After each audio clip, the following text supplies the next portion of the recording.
Bien, buenas tardes, doctor, compañeros. En esta tarde, mis compañeras Michelle del Cisne Aguilar, Ana Cristina Ochoa, María José Poma y mi persona, Carolina Ludeña, les vamos a hablar sobre los temas misceláneos, abordando hipertensión endocrina, neoplasia endocrina múltiple y síndromes inmunoendocrinos. Bien, dentro del índice, como primeros temas a abordar, están los que están asociados a hipertensión endocrina. Comenzando con médula suprarrenal y catecolaminas, con los subtemas síntesis de catecolaminas, almacenamiento y secreción de catecolaminas, metabolismo y inactivación de las catecolaminas. Luego continuaremos hablando del feocromocitoma y paraganglioma, específicamente de la presentación clínica, las formas sindrómicas de feocromocitomas y paragangliomas, como son la neoplasia endocrina múltiple de tipo A2, la neoplasia endocrina múltiple de tipo 2B, la enfermedad de von Hippel-Lindau, la neurofibromatosis de tipo 1, la policitemia congénita, la triada de Carney. Luego proseguiremos hablando de la cardiopatía congénita, otras formas genéticas de feocromocitomas y paragangliomas, específicamente las mutaciones en genes de la succinato deshidrogenasa, las mutaciones de TMEM127, las mutaciones en MAX y las mutaciones en HF. Luego hablaremos de las pruebas genéticas, la evaluación y control de los portadores de mutaciones de la succinato deshidrogenasa. Luego, la investigación diagnóstica, el diagnóstico diferencial, la detección de casos, y para la detección de casos, la medición de metanefrinas y catecolaminas fraccionadas en orina y plasma, otras pruebas que se han empleado en la detección de feocromocitoma, insuficiencia renal, la feocromocitoma simulado o facticio, la localización por fenotipo de imagen, y luego abordaremos el tratamiento, específicamente la anestesia y cirugía, el feocromocitoma y paraganglioma metastáticos y el feocromocitoma en el embarazo. Luego abordaremos el tema sistema renina-angiotensina-aldosterona, hablando específicamente del mecanismo de renina-angiotensina y el de aldosterona. Y para finalizar el primer índice, hablaremos del aldosteronismo primario, abordando su definición, la prevalencia, la presentación clínica, el diagnóstico a partir de pruebas de detección de casos, pruebas confirmatorias, como son la prueba de carga de sodio oral, prueba de infusión salina intravenosa, la prueba de supresión con fludrocortisona. Luego abordaremos el hiperaldosteronismo primario familiar, tanto de tipo 1, tipo 2 y tipo 3, los principios terapéuticos a partir del tratamiento quirúrgico del adenoma productor de aldosterona y la hiperplasia unilateral, el tratamiento farmacológico y el aldosteronismo primario en el embarazo. Muy bien. Entonces, para dar inicio al primer índice, tenemos que la médula suprarrenal y las catecolaminas, se podría decir que dentro de la epidemiología, en los Estados Unidos, cerca de 68 millones de personas cuentan con hipertensión arterial. Esta puede ser de tipo primaria, en su mayoría, siendo determinada por una causa esencial o idiopática, y la secundaria, que está asociada sobre todo a causas renales, como las enfermedades parenquimatosas renales, o a causas endocrinas, sobre todo asociadas a feocromocitoma o a hipertensión hipofisaria, determinada, por ejemplo, por el síndrome de Cushing. Y ya. Muy bien, para proseguir vamos a hablar un poco de anatomía y de histología de la glándula suprarrenal. En primer lugar tenemos dentro de lo que conforma la glándula suprarrenal está la médula suprarrenal, se encuentra en el centro de la glándula. Esta está formada por las células médulas suprarrenales, cromafines o feocromocitos. Estas, básicamente, su diferenciación está determinada por la secreción de cortisol, y estas se pueden diferenciar en otros grupos de células denominadas paraganglios, que son de localización extrasuprarrenal y que se suelen localizar a ambos lados de la aorta, a nivel inferior de la arteria mesentérica, formando lo que es el órgano de Zucker-Kant, y también pueden tener otras localizaciones, como es en el mediastino, pueden tener una localización pélvica a nivel del cuello, o también a nivel del tabique cardíaco interauricular. Bien, estas células cromafines, la inervación está determinada por neuronas preganglionares, tanto lumbares como torácicas, que generan sus impulsos nerviosos hacia los nervios esplánicos, y estos pues son los que inervan la médula. Como manifesté, las células cromafines son las que determinan la secreción de las catecolaminas. Dentro de las catecolaminas tenemos tres tipos: la adrenalina, la noradrenalina y la dopamina, siendo que los tres están o son secretados por la médula suprarrenal o adrenal. Bien, estas catecolaminas, para ejercer sus funciones, lo hacen a partir de receptores adrenérgicos acoplados a proteína G. Tenemos tres tipos de receptores y a la vez sus subtipos. Dentro de los receptores tenemos los receptores adrenérgicos alfa, beta y la dopamina. Dentro de los receptores alfa tenemos los tipo 1 y los tipo 2.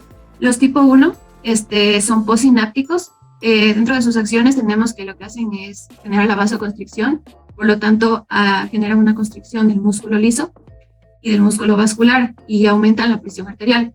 Luego tenemos los tipo A2.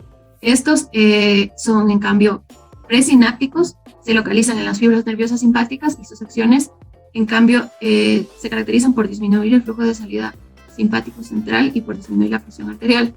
En lo que respecta a los receptores beta, los beta 1 básicamente se encargan de efectos inmunotrópicos y cronotrópicos a nivel del corazón, aumentan la secreción de renina en el riñón y la lipólisis en los adipocitos. En cambio, los beta 2 tienen acciones a nivel del músculo liso bronquial, estimulando la broncodilatación, es decir, la relajación en los bronquios, la vasodilatación en el músculo esquelético, aumentan la liberación de noradrenalina, estimulan la glucogenólisis. En cambio, los beta 3, estos principalmente regulan la energía utilizada a nivel del gasto cardíaco y la lipólisis. En cambio, los delta, tenemos los delta 1, estos se localizan en la vasculatura tanto cerebral, renal, mesentérica y coronaria, y estos ejercen una acción vasodilatadora. Y los delta 2, en cambio, se localizan en las terminaciones nerviosas simpáticas, en los ganglios simpáticos y en el encéfalo, e inhiben la liberación de noradrenalina, la transmisión ganglionar y la liberación de prolactina. Para continuar, ahora vamos a hablar de los mecanismos de síntesis, almacenamiento y de secreción. Primero vamos a hablar del mecanismo de síntesis. Para la síntesis de las catecolaminas, tenemos que, en primer lugar, estas son sintetizadas a partir de la tirosina. La tirosina la podemos encontrar en los alimentos ingeridos o a partir de la fenilalanina, que es producida en el hígado. Esta lo que hace es pasar a las neuronas y a las células cromafines por transporte activo. Bien, entonces la tirosina es hidroxilada y descarboxilada, y a partir de catálisis por la tirosina hidroxilasa, esta se convierte en dihidroxifenilalanina, que es la DOPA. Se puede decir que esta DOPA se transforma a dopamina a partir del aminoácido aromático descarboxilasa, que cataliza la descarboxilación de esta, y así obtenemos la dopamina. Esta dopamina pasa por transporte activo a vesículas granulares para ser hidroxilada hacia noradrenalina a través de la dopamina beta-hidroxilasa. Bueno, estas acciones tienen lugar en lo que son las vesículas sinápticas de las neuronas adrenérgicas, tanto en el sistema nervioso central, en el sistema nervioso periférico y en las células cromafines de la médula suprarrenal.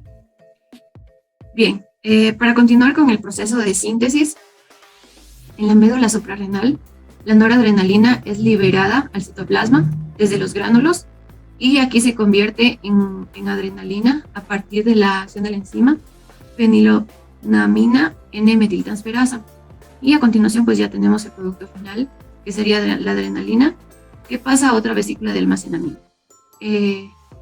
Siendo de esta forma que el 80% del producto de síntesis es la adrenalina.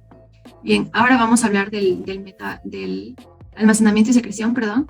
Dentro de lo que es el almacenamiento y secreción, tenemos que, en primer lugar, como ya manifestamos previamente, las catecolaminas se encuentran a nivel de la médula suprarrenal y órganos inervados por el sistema simpático.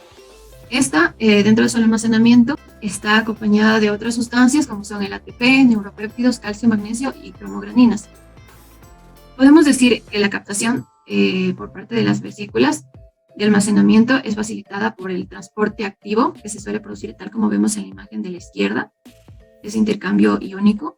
Este transporte activo es mediado por transportadores vesiculares, como son transportadores vesiculares de monoamina, y estos determinan la reserva de catecolaminas. Las reservas de catecolaminas son dinámicas y estas pueden mantener una liberación y recaptación constante. Dentro de los estímulos que pueden determinar la secreción de las catecolaminas, tenemos estímulos estresantes, como son el infarto de miocardio, la anestesia, la hipoglucemia, y sobre todo estos con el fin de estimular la médula suprarrenal. A partir de ello, podemos decir que la secreción viene dada por la estimulación por el neurotransmisor de acetilcolina, que se encuentra en las fibras simpáticas preganglionarias. Este estimula los receptores colinérgicos nicotínicos y provoca la despolarización de las células cromafines médulas suprarenales, activando los canales de calcio dependientes de voltaje y estimulando la exocitosis de las vesículas secretoras al espacio extracelular. Para continuar, tenemos el metabolismo e inactivación de las catecolaminas. Pues bien, en primer lugar podemos decir que estas son eliminadas a partir del torrente circulatorio por una vía nerviosa, o pueden ser eliminadas metabólicamente por dos vías enzimáticas, seguidas del sulfato y la excreción renal. Ya, como dije, hay dos mecanismos, principalmente de metabolismo e inactivación de las catecolaminas, que son la captación 1 y la captación 2. La captación 1, básicamente el 90% son liberadas en las sinapsis simpáticas y son captadas por las terminaciones nerviosas. Y en la captación 2, los tejidos extraneuronales también las receptan. Bien, dentro de lo que es el metabolismo y la inactivación de las catecolaminas, tenemos que estas se pueden metabolizar a formas inactivas. Esta metabolización está determinada por la catecol o metiltransferasa, y esta catecol metiltransferasa puede determinar la metilación en la médula suprarrenal, convirtiendo la adrenalina en metanefrina y la noradrenalina en normetanefrina. Además, podemos decir que tanto la adrenalina como la noradrenalina pueden ser oxidadas por la monoaminoxidasa y dar lugar al ácido dihidroximandélico. Bien, ahora les voy a hablar de los feocromocitomas y de los paragangliomas. Este feocromocitoma se desarrolla a partir de las células cromafines de la médula suprarrenal y en los ganglios simpáticos, donde se encontraría paraganglioma. Bien, entonces, dentro de la presentación clínica tenemos múltiples manifestaciones clínicas que están dadas por la estimulación del sistema nervioso simpático. Dentro de las primeras están, por ejemplo, hipertensión sostenida o paroxística en fase presintomática, con presión arterial normal, la inestabilidad que está dada por la liberación episódica de catecolaminas, síntomas de hipotensión ortostática y signos clínicos adicionales como la retinopatía hipertensiva, la hipotensión ortostática, la angina, náuseas, estreñimiento, hiperglucemia, diabetes mellitus, hipercalcemia, el fenómeno de Raynaud, el líbido reticular, la eritrocitosis y efectos de masa tumoral. Por otro lado, también tenemos síntomas episódicos en crisis hipertensiva. Esta presentación inicia con una sensación de opresión torácica y una percepción de disnea, que se acompaña de palpitaciones y una cefalea pulsátil, que se sigue de una vasoconstricción periférica que puede determinar un aumento de la percepción del calor corporal y con ello una fase final de sudoración. Estos cambios precipitados o estos síntomas de crisis hipertensiva vienen determinados por la estimulación a partir de cambios posturales, ansiedad, fármacos, ejercicio o maniobras que aumentan la presión intraabdominal.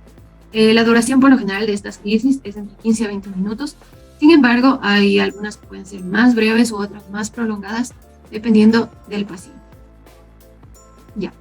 Dentro de otras manifestaciones clínicas tenemos que el paciente puede tener también una hematuria indolora de ataques paroxísticos inducidos por la micción y la defecación.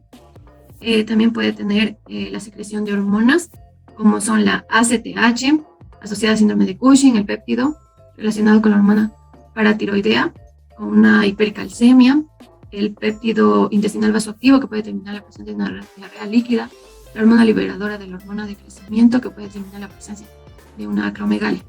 Además, tenemos que hay una alta asociación a síntomas cardíacos, ¿sí?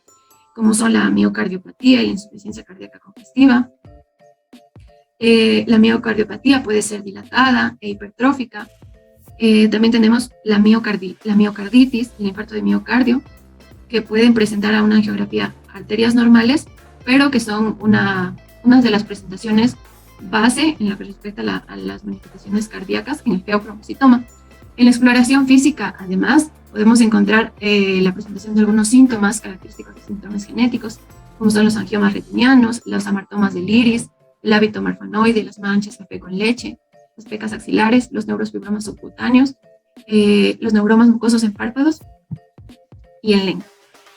Bien, para continuar, ahora vamos a hablar de las formas sindrómicas respecto de lo que son los feocromocitomas y los paragangliomas. En primer lugar, tenemos las neoplasias endocrinas múltiples de tipo 2, tanto A como B. es decir, Mendoza, Mendoz B. La Mendoza se caracteriza por un cáncer medular tiroideo, un feocromocitoma adrenérgico, pudiendo ser bilateral y asincrónico. Y a medida que continúa la descripción, el porcentaje de aparición de estas patologías asociadas a la neoplasia endocrina disminuye, de manera que tenemos al hiperparatiroidismo primario, a la amiloidosis cutánea liquenoide y muy rara vez a la enfermedad de Hirschsprung. Entonces, en primer lugar tenemos que la amiloidosis cutánea liquenoide es una lesión pruriginosa, papular, escamosa, que se suele localizar en la región interescapular o en las superficies extensores de las extremidades. Dentro de la prevalencia de esta neoplasia tenemos que es de 1 de cada 2.000 nacidos vivos. Por lo general puede tener numerosas mutaciones asociadas al protocongen red. Y en lo que respecta a la enfermedad de Hirschsprung, tenemos que esta se asocia a una ausencia de células ganglionares autónomas del plexo parasimpático del colon distal, por lo que puede asociarse a un estreñimiento o a un megacolon. En cambio, la neoplasia endocrina múltiple de tipo 2 también se puede asociar a un cáncer medular tiroideo, a un feocromocitoma adrenérgico, pero también podemos encontrar neuromas mucocutáneos, tanto en lengua, labios y párpados, deformidades esqueléticas, sobre todo la cifoescoliosis, la lordosis, la lasitud articular, los nervios corneales mielinados y los ganglioneuromas intestinales. Esta con menos frecuencia que la anterior, en un 5%. Por lo general, los feocromocitomas adrenérgicos secretan adrenalina y metanefrina. Y podemos decir que las mutaciones, al igual que la anterior, son en el protoncogen red, pero se asocian en un menor porcentaje a este protoncogen. Como ya mencioné, se asocian a lo que es a la producción de adrenalina y metanefrina, y se podría usar las pruebas de detección del protoncogen red para determinar esta neoplasia. Luego tenemos la enfermedad de von Hippel-Lindau. Esta básicamente se puede asociar a la presencia de neoplasias benignas y malignas, como son el feocromocitoma o el paraganglioma adrenérgico, el paraganglioma medicínico abdominal o pélvico, el hemangioblastoma, que afecta el cerebelo, la médula espinal, el tronco del encéfalo, el angioma retiniano, el carcinoma de células renales claras, los tumores neuroendocrinos pancreáticos, tumores del sacro endolinfático, del oído medio, adenomas quísticos serosos del páncreas y adenomas quísticos papilares del epidídimo y del ligamento ancho. Entonces, tenemos aquí que la prevalencia es de 1 de cada 35.000 personas. Las mutaciones se asocian a una pérdida de función en esta enfermedad, básicamente asociadas a la proteína VHL, y se pueden presentar de dos formas. En la primera forma hay una pérdida total de la actividad biológica, por lo que hay un riesgo bajo de desarrollar feocromocitoma, pero en la tipo 2 las mutaciones favorecen una actividad residual en esta proteína, la proteína VHL. Esto eleva la presencia del feocromocitoma en las pruebas bioquímicas. A diferencia de las neoplasias MEN2, lo que encontramos es una elevación de noradrenérgica, tanto de la noradrenalina como la normetanefrina, y básicamente se puede encontrar en una edad promedio de 20 a 29 años. Luego tenemos la neurofibromatosis de tipo 1. Esta, a diferencia de las otras que ya mencioné, se caracteriza por neurofibromas, múltiples manchas café con leche, pecas axilares urinales, amartomas del iris, anomalías óseas, gliomas del sistema nervioso central, feocromocitoma, paraganglioma, macrocefalia o deficiencias cognitivas. Por lo general, este tumor se suele asociar a un feocromocitoma suprarrenal benigno solitario, bilateral y un paraganglioma perisuprarrenal abdominal. Se suele detectar de forma incidental y por estudios de imagen, y se produce por una inactivación de las mutaciones en el NF1. En cambio, en la policitemia congénita, básicamente se decía que las mutaciones somáticas asociadas predisponen al feocromocitoma y al paraganglioma. Esto asociado a genes HIF2, y los pacientes por lo general básicamente son mujeres con precursor de las células de la cresta neural posigótica. En cambio, en la triada de Carney tenemos que la triada está caracterizada principalmente por un tumor de estroma gastrointestinal, el condroma pulmonar y el paraganglioma septal de catecolamitis. Sin embargo, de forma menos habitual podemos encontrar el mieloma esofágico y el adenoma suprarrenal. En lo que respecta al tumor de estroma gastrointestinal, pueden ser multicéntricos, asociados a metástasis hepática, una evolución lenta en el condroma pulmonar. Estos son benignos, asintomáticos y no tienen un tratamiento específico. El paraganglioma secretor de catecolaminas, secretan catecolaminas y su tratamiento es ser resecados. En lo que respecta, en cambio, al leiomio esofágico, son benignos, asintomáticos, y el adenoma suprarrenal son no funcionantes o secretan cortisol de forma autónoma. Y la patogenia está asociada a una regulación baja del complejo enzimático succinato de deshidrogenasa. Y también tenemos otra presentación asociada al feocromocitoma, que es la cardiopatía congénita. Esto principalmente se asocia con una patogenia dada por mutaciones somáticas en la ganancia de función del EPAS1, que codifica HIP2A, y esto termina el desarrollo de feocromocitomas paragangliomas, y se puede decir que las mutaciones en el contexto de hipoxia crónica amplifican las propiedades oncogénicas de estas mutaciones. Ya. Tenemos otras formas genéticas de feocromocitomas y paragangliomas, donde vamos a hablar de 4 tipos de mutaciones. Las mutaciones en genes de la succinato deshidrogenasa, la mayoría de casos son causados por mutaciones en los genes de la succinato deshidrogenasa, succinato ubiquinona oxidorreductasa y otras formas, como parte del complejo 2 mitocondrial. Básicamente, estas tienen un complejo asociado al ciclo de Krebs y a la cadena de transporte electrónico mitocondrial, pero es altamente penetrante, sobre todo cuando es heredada por el padre. Dentro de las mutaciones TMEM127, las personas con feocromocitoma paraganglioma o pueden presentar feocromocitoma esporádico unilateral, y la mutación está asociada a una mutación en las células del mamífero. Para continuar, tenemos las mutaciones en MAX. Estas mutaciones se asocian a una pérdida de función en el factor X asociado a MYC, o sea, MAX, y se asocian con un feocromocitoma familiar, sobre todo. Este factor asociado a MAX determina sobre todo la proliferación y la diferenciación hacia la apoptosis celular. En cambio, las mutaciones en HF son feocromocitomas o paragangliomas sin mutaciones conocidas en genes de susceptibilidad y pueden tener un fenotipo metastásico múltiple. Bien, ahora vamos a hablar de las pruebas genéticas. Es importante manifestar que estas deben evaluarse sobre todo en presencia de paragangliomas, de un feocromocitoma suprarrenal bilateral, un feocromocitoma suprarrenal unilateral y antecedentes familiares de feocromocitoma y de paraganglioma. También podemos evaluarlo cuando hay un feocromocitoma suprarrenal unilateral manifestado a edad joven, menos de 45 años, y otros hallazgos clínicos indicativos de los trastornos sindrómicos citados anteriormente. Esto sobre todo porque pueden haber personas asintomáticas, pero con antecedente familiar de feocromocitoma y paraganglioma, que sobre todo si son mutaciones conocidas deben someterse a pruebas genéticas.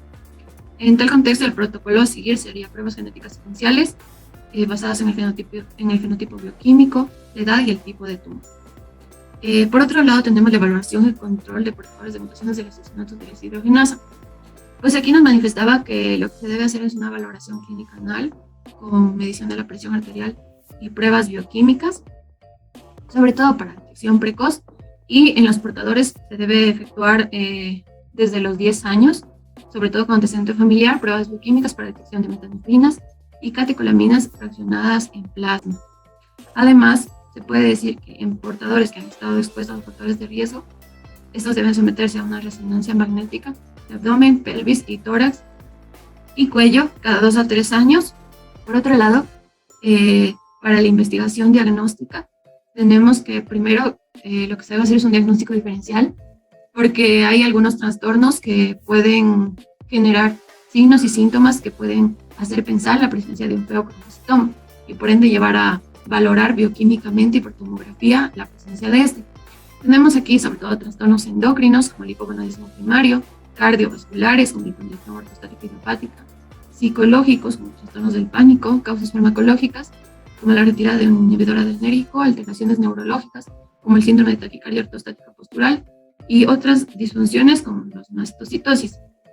Para la detección de casos se debe valorar sobre todo en los siguientes cuadros: las crisis hiperadrenérgicas, la hipertensión persistente, el síndrome familiar que predisponga a tumores secretores de catecolaminas, los antecedentes familiares y una masa suprarrenal descubierta accidentalmente.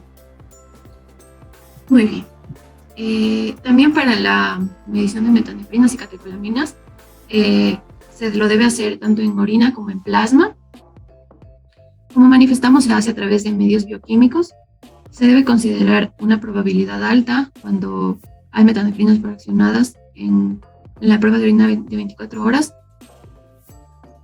y hay catecolaminas fraccionadas, igual en plasma, tenemos metanefrinas fraccionadas. Y es baja, en cambio, cuando en la orina encontramos únicamente metanefrinas fraccionadas. Sin embargo, se puede decir que estas pruebas tienen un alto falso positivo, pero por otro lado, un estudio Mayo Clinic nos decía que pueden ser altamente sensibles y específicas. Y eso principalmente. Además, nos decía que dependiendo de los valores de catecolaminas y metanefrinas que encontramos en orina y plasma, podríamos hacer la valoración con una resonancia magnética y tomografía para evaluar la localización del tumor. Otras pruebas que se han empleado, por ejemplo, tenemos que una de las más importantes sería la prueba de la clonidina. Esta prueba básicamente nos decía que, a diferencia de las metanefrinas y las catecolaminas en orina y plasma, esta actúa de forma central, no directamente sobre la médula suprarrenal, entonces nos permitiría hacer una valoración más asertiva de los fenotipos bioquímicos. En cambio, en otras pruebas tenemos que en el caso de insuficiencia renal se debería considerar un feocromocitoma, sobre todo cuando tenemos noradrenalina plasmática mayor a 3 veces el valor normal, tanto de adrenalina como de noradrenalina. Como ya manifestamos previamente, se debe valorar la localización del feocromocitoma al paraganglioma a través de tomografía computarizada y resonancia magnética. Este es el procedimiento posterior a la valoración bioquímica previamente mencionada, y se puede usar la escala de Hounsfield para medir la atenuación de los rayos X para determinación del contraste en relación al feocromocitoma, manifestándonos que puede ser menor a 10 UH en la tomografía sin contraste, sobre todo cuando no hay un feocromocitoma. Ya.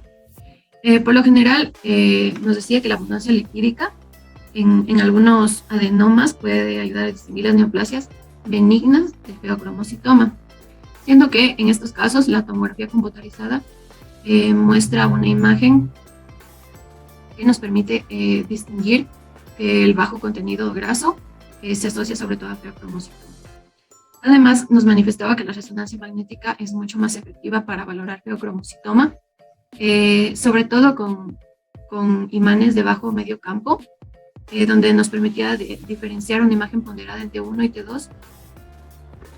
Las características de imagen indicativas de adenoma cortical incluyen una redondeada y homogénea densidad, un contorno definido con bordes netos, un diámetro generalmente superior a 3 centímetros, una localización unilateral y valores de atenuación vagos en tomografía computarizada sin realce.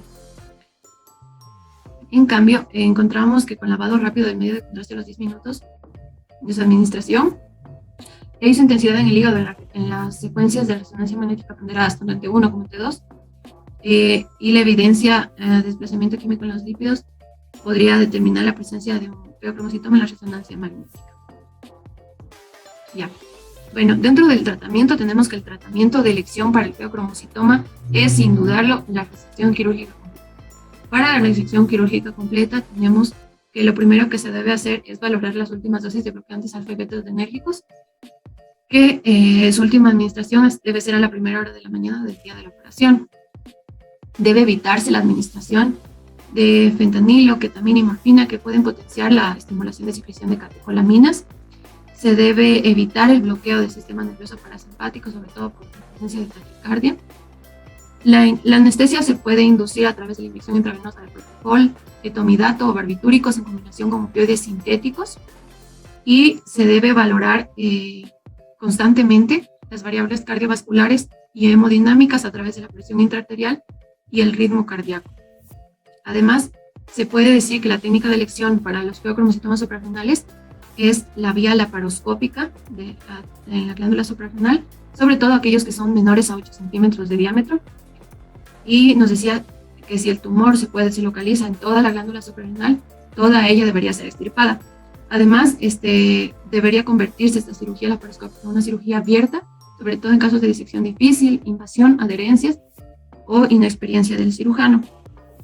Además nos decía que cuando se ha planificado una suprarrenalectomía bilateral, el paciente debe recibir cobertura con corticosteroides mientras espera el traslado al quirófano, o si la primera son feocromocitomas y paragangliomas de tipo metastásico, que nos manifestaba que por lo general puede asociarse a una condición maligna, sobre todo en mutaciones del gen SDHB, y las localizaciones metastásicas más frecuentes pueden ser en una invasión del tejido local, en hueso, en hígado, en pulmón, en el epíplon, en ganglios linfáticos, lo que puede determinar el requerimiento de resonancias magnéticas de abdomen y de tórax.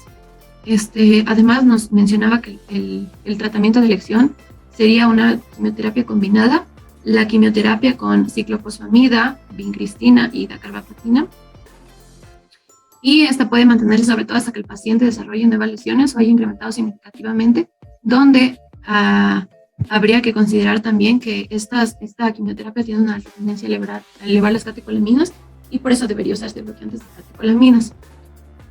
Ya por otro lado tenemos el feocromocitoma en el embarazo. Puede causar muerte tanto del feto como de la madre. Debe ser extirpado en el segundo trimestre del embarazo. Y se debe resecar, sobre todo después del parto. Se debe valorar el feocromocitoma en el embarazo con resonancia magnética, que sería el estudio de imagen ideal porque no emite radiación.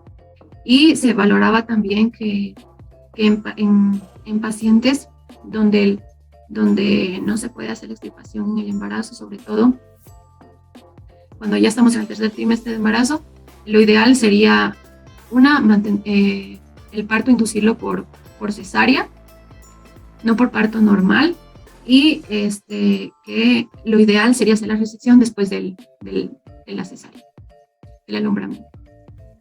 Ya. Bien, ahora les voy a hablar un poco del sistema renina-angiotensina-aldosterona, partiendo de lo que es la renina y angiotensina. Bien, en lo que respecta a la renina, tenemos que la renina es una enzima producida principalmente en el aparato yuxtaglomerular del riñón. La liberación es principalmente en la mácula densa, un grupo de quimiorreceptores que determinan las cargas de sodio y cloruro presentes en el túbulo distal, las células yuxtaglomerulares que actúan como transductores de presión y detectan el estiramiento de la pared arteriolar aferente, el sistema nervioso simpático que modifica la liberación de renina, y los factores humorales como el potasio, la angiotensina 2 y péptidos natriuréticos auriculares. La estimulación en condiciones máximas está determinada por bajas presiones de perfusión renal o bajo contenido tubular de sodio, e inhibidores de perfusión renal elevada y dieta hipersódica se constituirían como inhibidores. Tenemos que principalmente el precursor de la renina, se podría decir, o el sustrato de la renina, que nos permite iniciar el ciclo del sistema renina-angiotensina-aldosterona, sería el angiotensinógeno.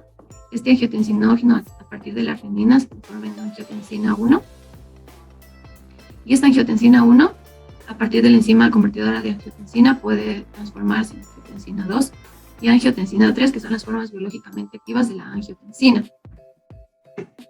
Ya, por acción, como dije, de la enzima convertidora de angiotensina, la podemos encontrar principalmente en las membranas celulares del pulmón y en gránulos intracelulares de ciertos tejidos. Principalmente tenemos esta angiotensina 2 y los receptores de angiotensina solo la angiotensina 2 puede tener una semivida de 60 segundos, y podemos encontrarlo, esta angiotensina 2 en órganos como glándulas suprarrenales, riñones, corazón y cerebro. Tenemos que a partir de esta angiotensina 2 se producen algunas acciones, como son la síntesis y secreción de aldosterona, la construcción del músculo lisovascular, la liberación de sodio y agua por la médula suprarrenal, el flujo de salida simpático central, liberación de sodio y la liberación de vasopresina. Siendo de esta forma, la angiotensina 2 actúa como un receptor que permite mantener el volumen extracelular y la presión arterial normales. Ya.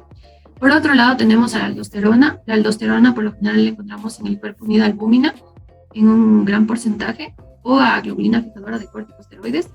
Y por otro lado, encontramos un libre en plasma en un 50%. Sus semividas es de 15 a 20 minutos y en el hígado puede ser rápidamente inactivada tetrahidroaldosterona.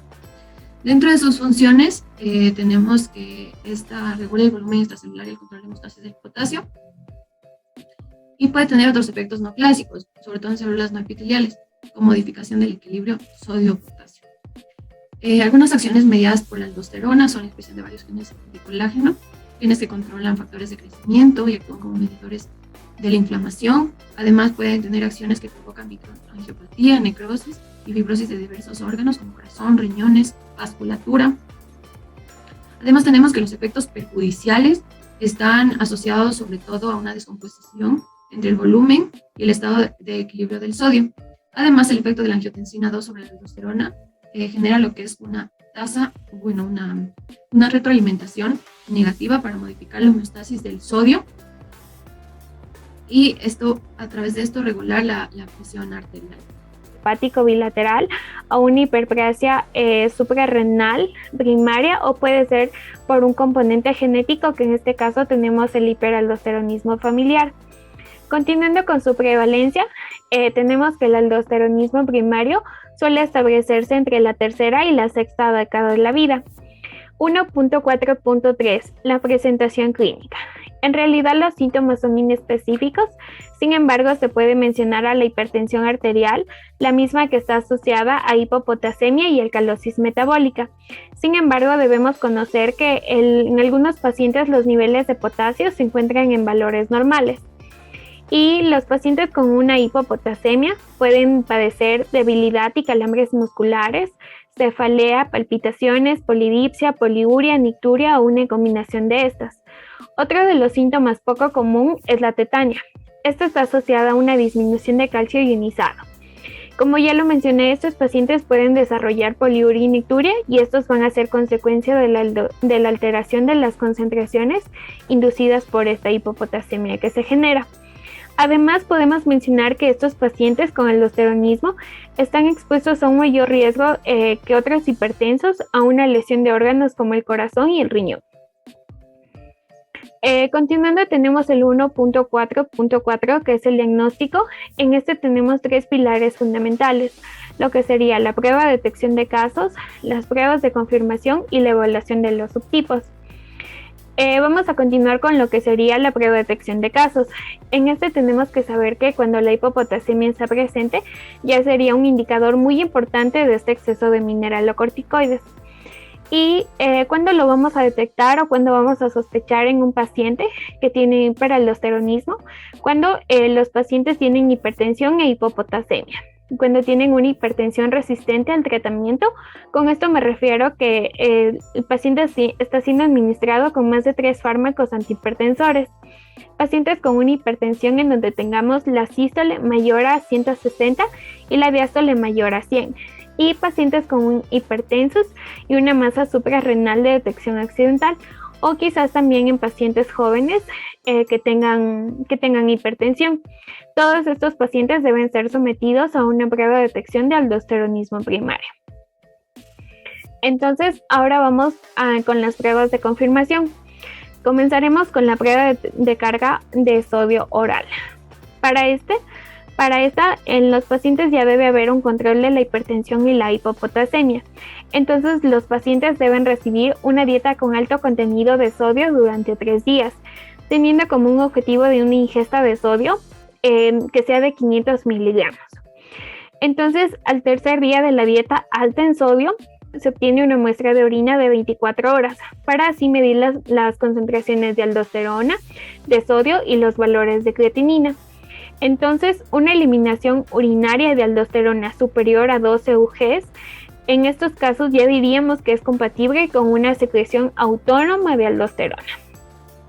La segunda prueba es la infusión salina intravenosa. Aquí debemos conocer que las personas sanas muestran una reducción de las concentraciones plasmáticas de aldosterona después de que se haya inducido la expansión de la volemia con una solución salina isotónica.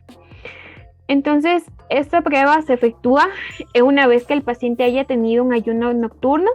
Se infunde una vía intravenosa de 2 litros de solución de cloruro de sodio al 0.9% a lo largo de 4 horas. Entonces, una vez haya pasado estas 4 horas, obtenemos una muestra sanguínea y medimos las concentraciones plasmáticas de aldosterona. Estas normalmente disminuyen por debajo de los 5 nanogramos por decilitro, y en cambio en un paciente con aldosteronismo no es menor de 10 nanogramos por decilitro. La última prueba de confirmación es la prueba de la supresión con la fluorocortisona. En esta se indican 0.1 miligramos de fluorocortisona cada 6 horas durante 4 días. Y al cuarto día se efectúa una medición de la aldosterona y también de las concentraciones plasmáticas de aldosterona a las 10 horas, una vez que el paciente debe estar en posición de pie, y de cortisol a las 7 y a las 10 horas. Y obtenemos así un diagnóstico positivo cuando la aldosterona plasmática es mayor a 6 nanogramos por decilitro. Bien. El punto 1.4.5 es el hiperaldosteronismo familiar. Comenzaremos con el tipo 1. En este caso, el daño es a nivel del gen CYP11B1 o CYP11B2. En estos casos, la hipersecreción de la aldosterona puede revertirse con dosis fisiológicas de los glucocorticoides. Se caracteriza generalmente porque es una hipertensión de inicio temprano y es resistente a los tratamientos antihipertensores convencionales. Existe una sobreproducción de aldosterona y de los esteroides como el 18-hidroxicortisol y el oxicortisol. En cambio, el tipo 2 es autosómica dominante y puede ser monogénica. Su base molecular en realidad no está totalmente definida. Sin embargo, hay mutaciones de la línea germinal del canal de cloruro, que es el CLCN2. Este tipo de hiperaldosteronismo no es inhibido por la dexametasona, y al nosotros hacer la anamnesis se observa que existe una base familiar muy alta, ya que se presenta en la familia casos de adenomas productores de aldosterona o pacientes que tengan o familiares del paciente que tengan una hiperplasia suprarrenal bilateral o también ambos. Continuando, tenemos el hiperaldosteronismo familiar tipo 3. Este se trata de una mutación en el filtro de la selectividad del canal de potasio KCNJ5 o en la proximidad del mismo. Esta mutación induce un aumento de la conductancia de sodio, lo que va a generar la entrada de sodio en las células de la zona glomerular, lo que a su vez induce una producción de la aldosterona y también una proliferación celular. Bien. Ahora vamos a ver lo que serían los principios terapéuticos. El objetivo es llegar a la normalización de la aldosterona circulante o a la inhibición de los receptores de mineralocorticoides. Comenzamos con el tratamiento quirúrgico. En realidad este es el gold estándar. Tenemos que en este caso se efectúa la suprarrenalectomía laparoscópica unilateral. Es una excelente opción para pacientes con una hiperplasia como el adenoma productor de aldosterona o por hiperplasia unilateral. Tenemos que tener en cuenta que las concentraciones plasmáticas de aldosterona las vamos a medir 1 o 2 días posterior a la cirugía para así confirmar la curación bioquímica, y también vamos a medir las concentraciones séricas de potasio 4 semanas después de la cirugía. Además de esto, el paciente debe tener una dieta rica en sodio a fin de evitar la hiperpotasemia que se da del hipoaldosteronismo, que puede generarse por una inhibición del eje de la renina-angiotensina-aldosterona. Ahora vamos a ver el tratamiento farmacológico. El hiperaldosteronismo idiopático y el aldosteronismo remediable con glucocorticoides se tratan farmacológicamente. Y adicional tenemos que tomar en cuenta medidas no farmacológicas como la dieta restringida de sodio, evitar el consumo de tabaco y también la vigilancia del peso, que constituyen un pilar fundamental en el tratamiento farmacológico. La espironolactona es el fármaco de elección en el aldosteronismo primario. Sus dosis iniciales de 12.5 a 25.5 miligramos día. Con este fármaco la hipopotasemia responde de inmediato, mientras que la hipertensión tarda de 4 a 8 semanas en corregirse. También es posible ocupar otros fármacos como la hidroclorotiazida o los diuréticos sulfamídicos. Y en el aldosteronismo, que es remediable con glucocorticoides, se prefiere lo que sería la prednisona o la hidrocortisona. Bien, ahora veremos el hiperaldosteronismo o el aldosteronismo primario en el embarazo. En realidad, esta patología es poco común en el embarazo y en la literatura médica se han informado alrededor de 50 pacientes. En este caso, puede provocar en el feto un parto prematuro, un retraso del crecimiento intrauterino, un desprendimiento de la placenta y una muerte fetal intrauterina. Las pruebas de detección de casos son idénticas a las de mujeres no embarazadas y deben obtenerse una muestra sanguínea por la mañana para medir así las concentraciones plasmáticas de aldosterona y también los valores de renina. Bien, ahora vamos a pasar como segundo punto a las neoplasias endocrinas múltiples. Aquí vemos nuestro índice. Tenemos los diferentes tipos de MEN tipo 1, MEN tipo 2 y MEN tipo 3. Ya, comenzaremos con lo que sería el punto 2.1, que es la introducción a los síndromes de neoplasia endocrina múltiple. En este tenemos que los síndromes de neoplasia endocrina múltiple o MEN son una serie de enfermedades con aldosteronismo genéticas, con alteraciones genéticas que se caracterizan por la presencia de tumores que afectan a 2 o más órganos hormonosecretores y en consecuencia producen síndromes con un exceso de hormona múltiple. Vamos a comenzar con el MEN tipo 1. Es una afectación hereditaria autosómica dominante. Su incidencia es de 2 casos cada 100.000 habitantes. La base genética del MEN1 es una mutación de pérdida de función de la línea germinal del gen MEN1, que se encuentra en la banda cromosómica 11q. Combina la aparición de tumores en las paratiroides a nivel pancreático y a nivel de la hipófisis. No obstante, algunos pacientes pueden desarrollar tumores como córticos suprarrenales, tumores carcinoides, colagenomas o lipomas, como veremos a continuación. Tenemos los tumores paratiroides. En este caso son la primera manifestación de este síndrome y está presente en más del 85% de los afectados y generan un hiperparatiroidismo, que es la manifestación hormonal más común de la MEN1. Suele cursar de forma sintomática o también pueden presentarse con el tiempo hipercalcemia, litiasis, alteraciones óseas inducidas por la liberación exagerada de la hormona paratiroidea o síntomas sociomusculares como debilidad y alteraciones cognitivas. Generalmente el diagnóstico se realiza a los 25 años y suele haber un aumento de tamaño, aunque muy asimétrico de las glándulas paratiroides.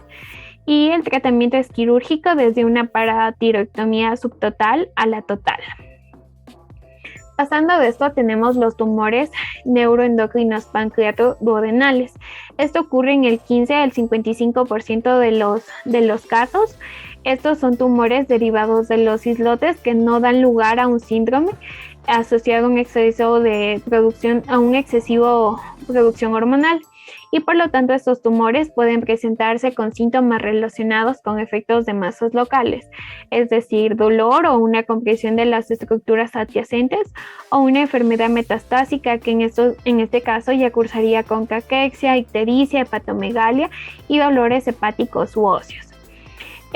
Los tumores neuroendocrinos pancreatoduodenales son la principal causa de mortalidad prematura en pacientes con MEN1 y se asocia a un pronóstico peor que otros tumores. Las imágenes pancreáticas siguen siendo la base del diagnóstico y el tratamiento es la cirugía. Para el caso de pacientes que tengan estos tumores sean mayores de 2 centímetros y el tratamiento en cambio es farmacológico cuando son más pequeños, cuando son menores a 2 centímetros y el fármaco de elección es el octreotide. Pasando tenemos el gastrinoma. El gastrinoma es el segundo tumor endocrino más frecuente y los síntomas y los signos indican 2 procesos. Uno, una enfermedad maligna y segundo, la inducción por la gastrina a una secreción excesiva de ácido desde el estómago. Los síntomas serían diarrea, reflujo esofágico y lo que sería o remediaría una úlcera péptica. El diagnóstico es por medio del laboratorio, en donde se obtiene la elevación de la gastrina sérica, y el tratamiento se basa en antagonistas de los receptores de histamina H2 o de los inhibidores de la bomba de protones. Y si esto falla o son ineficaces estos fármacos, sería indicativo una gastrectomía. Pasando, tenemos el insulinoma. El insulinoma es el segundo tumor neuroendocrino más común secretor de hormonas del AMEN1 y suele obedecer a un único tumor dominante y benigno de los islotes pancreáticos. Las manifestaciones son similares a una hipoglucemia de ayuno, es decir, que el paciente puede presentar falta de coordinación, somnolencia o sudoración. El diagnóstico es en base a los valores de insulina, del péptido C, o que estarían elevadas en este caso, y el tratamiento de elección es la extirpación quirúrgica del insulinoma. Pasando, tenemos el glucagenoma. Estos son los síntomas, consisten en una hiperglucemia, anorexia, anemia, diarrea, trombosis venosa y eritema necrolítico migratorio. El tumor suele tener un tamaño de varios centímetros y suele mostrar metástasis en el momento de la presentación.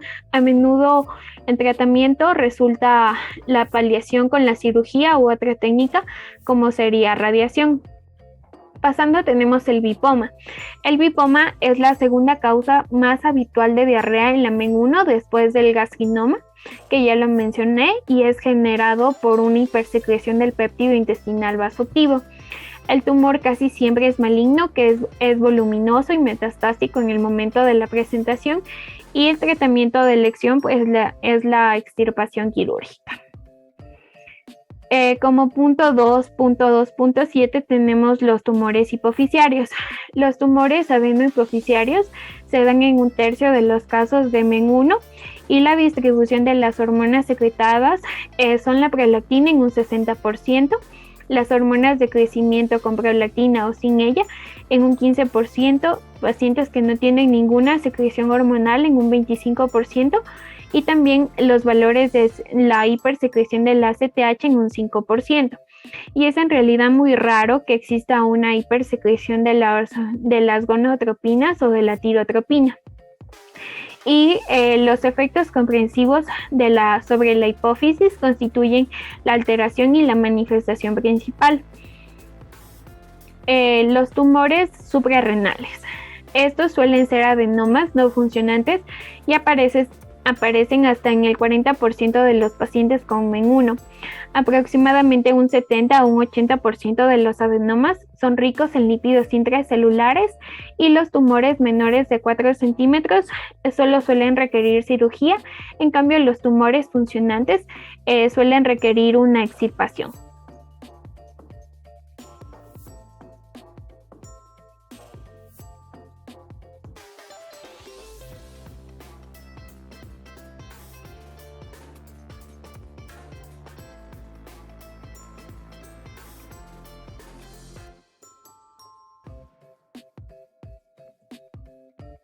Bien, continuando con la exposición, vamos a hablar acerca del punto 2.3, que son las generalidades, y aquí vamos a abordar un cuadro comparativo del MEN2, MEN3 y MEN4. En primer lugar, tenemos que el MEN2 se ha denominado también MEN2A o síndrome de SIBO, que es un trastorno autosómico dominante con una incidencia descrita de 1 de cada 80.000 a 200.000 nacidos vivos. Se caracteriza porque hay aparición de un carcinoma medular de tiroides asociado a un feocromocitoma y hay también tumores paratiroides. Los estudios genéticos de los años 80 han demostrado que el 95% de las mutaciones del RET en el MEN2 implican el dominio extracelular de cisteína, que sería DEC, con mutaciones del CYS634. Hay que saber que existen variantes sobre este gen. Tenemos el MEN2A con la enfermedad de Hirschsprung, el MEN2A con el líquen cutáneo mieloide, LCA, y también el carcinoma medular de tiroides familiar, en el que este tipo de carcinoma es la única manifestación del síndrome. Hay que saber que el MEN2 es más frecuente que el MEN3 y la primera representa más del 95% de los casos.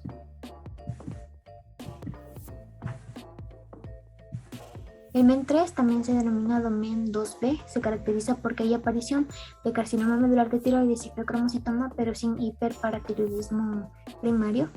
Primero se ha asociado a un ámbito marfanoide, neuronas mucosas, también fibras corneales meduladas y disfunción de los ganglios autónomos intestinales que van a dar lugar a un megacolon. La MEN3 se presenta entre el 5 y el 10% de los pacientes, aunque el carcinoma nodular de tiroides en el MEN3 suele surgir en la infancia y tiene una evolución más agresiva. Los estudios genéticos de los 80 también demostraron que el 95% de las mutaciones del RET en el MEN3 son del MET 918, que se encuentra en el dominio de la tirosina sinasa TK intracelular. Por parte del MEN4 hay que saber que es un trastorno autosómico dominante con mutaciones en el gen CDKN1B que se encuentra localizado en el cromosoma 12p13. Los pacientes tenían características clínicas similares a la de los pacientes con MEN1. También entre el 5 y el 10% de los pacientes con diagnóstico clínico del MEN1 que no tienen mutaciones en el gen MEN1, el 3% tendrán mutaciones en este gen CDKN1B. Se ha mencionado que para facilitar el tratamiento con el carcinoma nodular de tiroides en pacientes que tengan MEN2 y MEN3, la Asociación Americana de Tiroides ha definido a las tres categorías específicamente para mutaciones de la línea germinal del RET3 que se basan en las correlaciones entre el genotipo y el fenotipo. Aquí podemos ver que se asocian tanto la agresividad que puede tener el carcinoma nodular de tiroides, manifestando los tipos de riesgos que pueden haber, si son muy altos, el riesgo alto o también si es el riesgo moderado. Aquí tenemos otra tabla que nos muestra más específicamente cómo se relacionan este tipo de riesgos. Las mutaciones que existen en el riesgo más alto sería del MET 918THR asociado al MEN3, el riesgo alto serían mutaciones del CYS 634 y a la 883PHE asociadas al MEN2 y el MEN3 respectivamente. Y el riesgo moderado, todas las demás mutaciones del RET del MEN2. Vamos a pasar al siguiente punto, que es la genética molecular. Vamos a empezar hablando del MEN1, que se ha mencionado que el MEN1 se encuentra en el cromosoma 11q13 y consta de 10 exones que codifican una proteína de 610 aminoácidos, que es la menina. La menina regula la transcripción de la estructura de la cromatina, la estabilidad del genoma y la proliferación celular mediante asociaciones directas con socios proteicos interactivos o mediante la modulación de vías de señalización celular clave. Los pacientes que tienen MEN1 albergan mutaciones heterocigóticas de la línea germinal del MEN1, lo cual predispone al desarrollo de tumores. Por parte del MEN2 hay que saber que el MEN2 y el MEN3, el protoncogen del RET humano, codifica un receptor de transmembrana de paso único de la familia de la tirosina sinasa, que se sitúa en la región periocentrométrica del cromosoma 10q11, que comprende 21 exones codificantes que albergan 55 kilos de bases de ADN genómico. El receptor del RET consiste en un DEC que contiene cuatro repeticiones similares a la cadeína y una región rica en cisteína, un dominio transmembrana y un dominio intracelular. Por parte del MEN4 hay que saber que el gen responsable del MEN4 se identificó a partir de observaciones de un modelo de rata de neoplasia endocrina denominada MEN-X. El locus de la enfermedad se cartografió en la parte distal del cromosoma 4 en una región que contenía el gen CDKN1B. Y este gen CDKN1B codifica el CDKN1P27-KIPR, que también se conoce como el P27. Por parte de las mutaciones en la línea germinal vamos a hablar acerca primero del MEN1, que se ha mencionado que existen más de 1.200 mutaciones en la línea germinal del MEN1 en pacientes con MEN1 o en personas con tumores asociados, y de estas se observan 600 mutaciones de línea germinal diferentes. También existen determinadas regiones del gen MEN1 que pueden ser más susceptibles a la mutación, y es notable que algunas de ellas se produzcan dentro de secuencias repetitivas de ADN. Por parte del MEN2 y MEN3, las mutaciones de la línea germinal del RET se han descrito que más de 50 mutaciones de la línea germinal del RET son heterocigotas diferentes que dan lugar a la activación de los receptores asociadas a tanto a MEN2 y al MEN3. Hablando de MEN2, se asocia más frecuentemente con una sustitución de aminoácidos del codón CYS 634 en el DEC, rico en cisteína o en el dominio intracelular de la tirosina sinasa, e implican sustituciones de leucina 790, valina 804 y serina 891. Y por parte del MEN3 implica una sustitución de metionina por treonina en el codón 918 del dominio de tirosina sinasa intracelular, y menos del 5% están representadas por una mutación en el ALA 883PHE. Por parte de la MEN4 hay que saber que es notable que se observan algunas raras variantes en sentido erróneo de la CDKN1B y otros genes inhibidores de la CDK con una frecuencia relativamente alta en la población general. Lo que sugiere que algunas variantes de este gen son polimorfismos benignos que llegan a ser clasificados como malignos erróneamente como mutaciones también. Y esta P27KIPR participa en la regulación del ciclo celular a través de su interacción con varias ciclinas y su respectiva CDK, que incluyen interacciones con la ciclina ECDK2, la ciclina ACDK2 y la ciclina DCDK4. Vamos a pasar al siguiente punto, que son las características clínicas del tratamiento. En primer lugar, vamos a hablar del MEN2 y el MEN3 con sus características clínicas, que llegan a ser el carcinoma medular de tiroides, que es la principal causa de morbilidad prematura que se presenta con frecuencia en niños. Este carcinoma medular de tiroides se presenta después de la transformación maligna de las células C parafoliculares. Y este carcinoma medular de tiroides se presenta como una masa palpable en el cuello que puede ser asintomática o puede estar asociada a síntomas de depresión o disfagia en más del 15% de los pacientes. Pueden existir masas también en ganglios linfáticos o también puede haber metástasis a distancia. Si estamos hablando de una metástasis local, hablamos de los ganglios cervicales o mediastínicos, que son los sitios más frecuentes, y si hablamos de metástasis a distancia, llegan a ser los huesos, el hígado, los pulmones o el cerebro. Hay que saber que del 0.3 al 1.4% de la población que presenta nódulos tiroideos albergan un carcinoma medular de tiroides subyacente.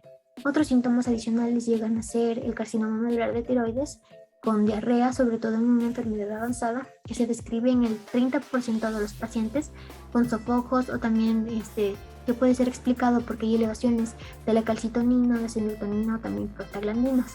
Y del 1 al 3% de todos los casos de carcinoma medular de tiroides tienen un síndrome de Cushing ectópico. Hablando ahora del feocromocitoma, hay que saber que tenemos características clínicas y hay que saber que son las segundas neoplasias más frecuentes en el MEN2 y en el MEN3, con una penetrancia global del 40 al 50%. El 50% de los pacientes presenta una enfermedad bilateral que puede ocurrir de forma síncrona o metacrónica. La mayoría, más del 95% de los feocromocitomas asociados al MEN2 y al MEN3 se originan dentro de la suprarrenal y producen sobre la base de la hiperplasia medular suprarrenal. Gran mayoría de estos, más del 95% de los feocromocitomas que se asocian tanto a MEN2 y MEN3 llegan a ser benignos y solo entre el 0 y el 4% llegan a progresar a una malignidad.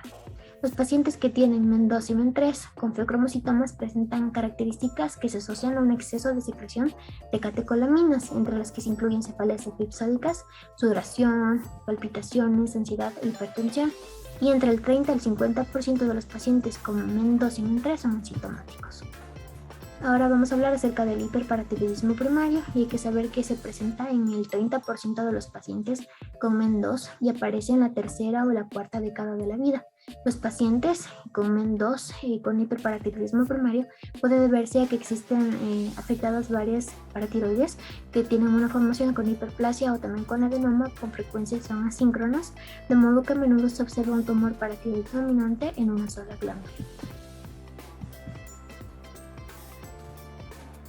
Por parte de la MEN4, hay que saber que tienen predominantemente tumores paratiroideos, hipofisiarios y pancreáticos asociados a otros tumores, como llegan a ser gastrointestinales, bronquiales, cervicales, tumores suprarrenales, lipomas, también cáncer de mama, y se ha descrito tumores paratiroideos que se asocian a hiperparatiroidismo primario en el 80% de los casos de MEN4. Aunque este hiperparatiroidismo primario se presenta en una edad más tardía que en el MEN1. Hay que saber que estos tumores hipofisiarios pueden incluir somatotropinomas, corticotropinomas, prolactinomas, adenomas con neurofibromatosis, que se presentan en el 40% de los casos, y tumores también pancreatoduodenales en el 35%. Pasando al siguiente punto, vamos a hablar acerca del diagnóstico y el tratamiento, empezando por el MEN1.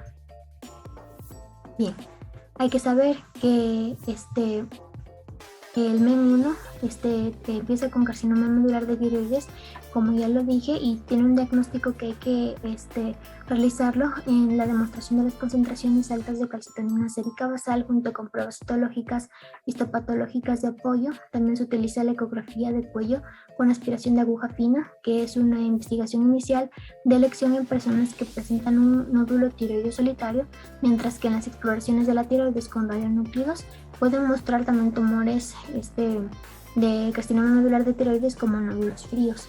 Se utiliza también la tomografía computarizada para detectar la afectación de los pulmones, los ganglios linfáticos y también mediastínicos, y la resonancia magnética o la gammagrafía ósea se emplea para detectar metástasis en otros lugares como pulmones y los ganglios linfáticos mediastínicos.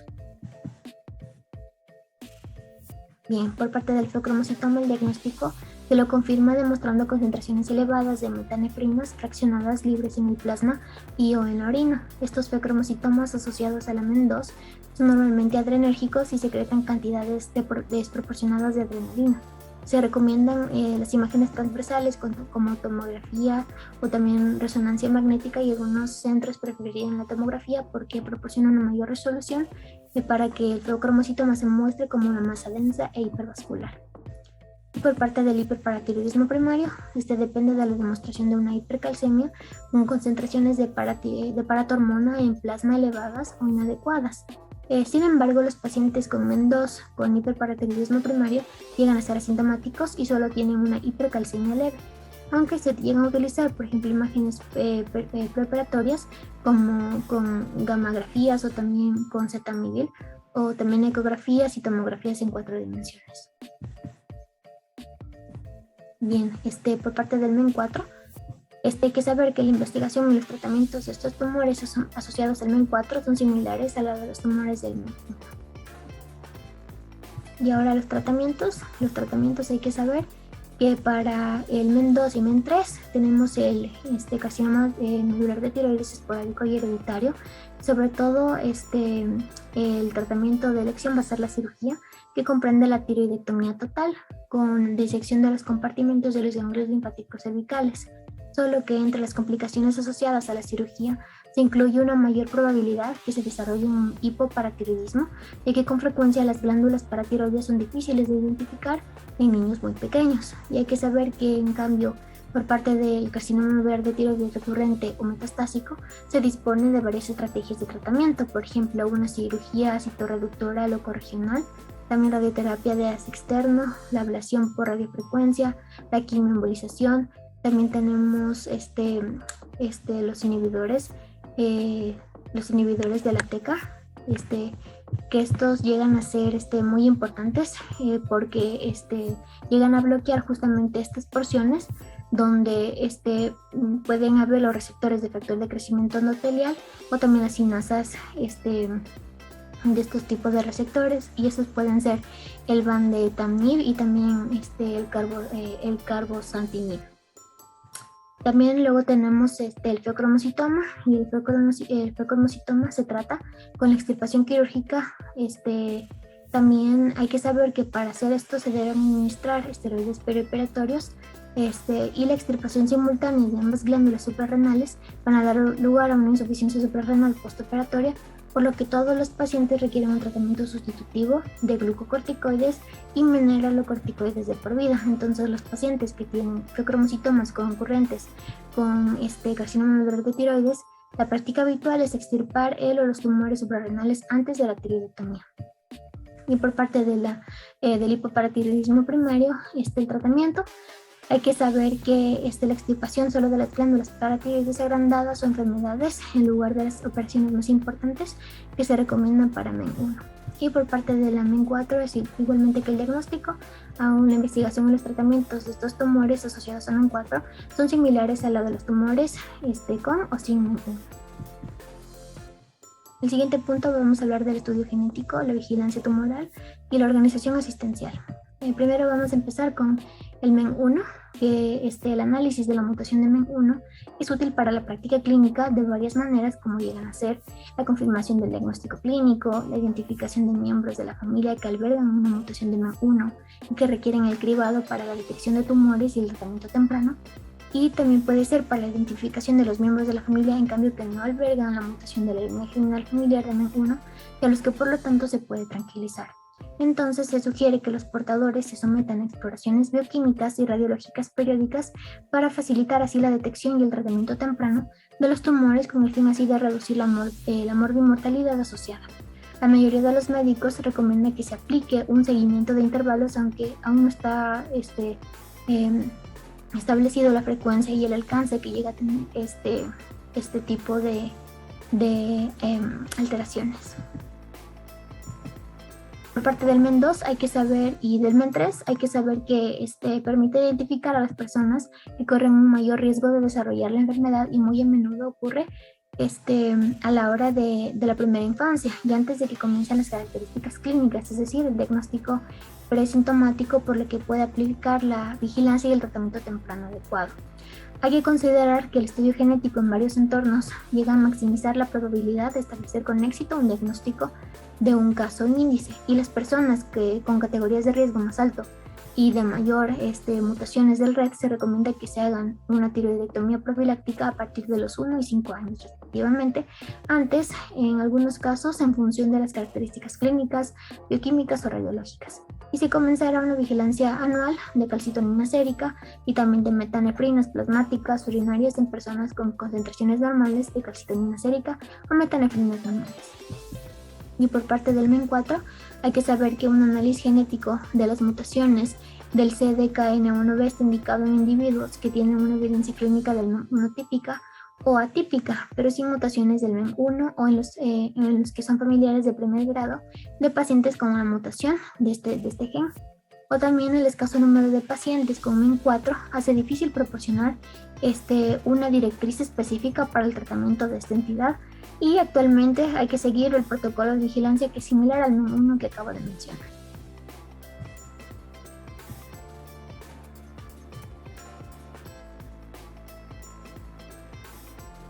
Continuando con la exposición, hablaremos sobre los síndromes de inmunoendocrinopatía, en lo cual vamos a desarrollar los siguientes temas. Tenemos primero la autoinmunidad como desencadenante. Tenemos que para comprender la fisiopatología de la enfermedad autoinmune se debe conocer los mecanismos inmunitarios que subyacen a la tolerancia. Tenemos que la autoinmunidad surge cuando se desintegran como tal los mecanismos de inmunotolerancia. Aquí tenemos a los linfocitos T y a los autoanticuerpos producidos por los linfocitos B, que ellos dos son los brazos en sí armados del sistema inmunitario que se van a diferenciar en el reconocimiento, o sea, de qué reconocen o qué antígenos reconocen cada uno. Los linfocitos T, por su parte, reconocen fragmentos peptídicos de los antígenos que se presentan en la superficie de otra célula, como el MHC, como lo vemos aquí representado de verde. Las moléculas de histocompatibilidad interaccionan con los receptores de los linfocitos T cuando se unen a un péptido antigénico. Las células T se diferencian sobre la base de numerosas moléculas de la superficie, y estas moléculas van a determinar su función en el sistema inmunitario.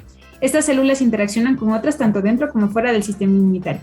Tenemos a los linfocitos T, principalmente los linfocitos TCD4, que estos van a reaccionar con péptidos provenientes de otras proteínas de los compartimentos extracelulares, que van a estar unidos y adquiridos por moléculas del MHC2, representado de verde aquí, que se expresan en las células presentadoras de antígenos, ya sean macrófagos, células dendríticas o linfocitos B.